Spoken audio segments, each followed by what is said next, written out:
Lucknow super জায়ান্টসের বিপক্ষে চেন্নাইয়ের জয়ের জন্য শেষ ওভারে 17 রানের ডিফেন্ড করতে হতো, কিন্তু তা করতে পারেননি মুস্তাফিজুর রহমান।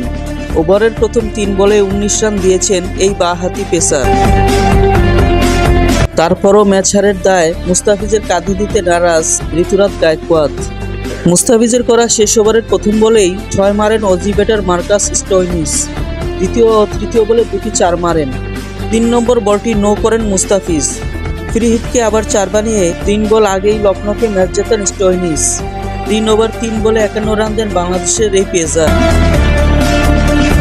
ঋতুরাজ মনে করেন এই উইকেটে এই রান ডিফেন্ড করার জন্য যথেষ্ট ছিল না। ম্যাচ হারের পর তিনি বলেন, জাদেজা 4 নম্বরে ব্যাট করেছে, পাওয়ার প্লের মধ্যেই আমরা দ্বিতীয় উইকেট হারিয়েছিলাম, যে কারণে সে জাদেজাকে তখন ব্যাটিংয়ে আসে। এটা আমাদের পরিকল্পনার অংশ।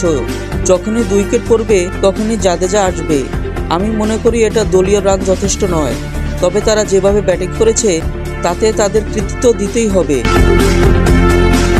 চেন্নাই অধিনায়কের মতে গতকাল রাতে চিপাকে যথেষ্ট শিশির ছিল, যার প্রভাব পড়েছে খেলায়।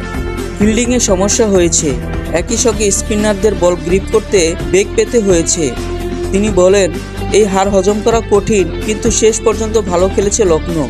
13তম ওভার পর্যন্ত ম্যাচে আমাদের হাতে ছিল। স্টোয়নিসকে টুপি খোলা অভিনন্দন। এই ম্যাচে শিশির বড় প্রভাব রেখেছে। শিশিরের কারণে স্পিনাররা বাড়তি সুবিধা করতে পারেনি। তা না হলে আমরা আরেকটু ভালো করতাম, কিন্তু এটা খেলারই অংশ, যা আপনার হাতে নেই, তা আপনি নিয়ন্ত্রণ করতে পারবেন না।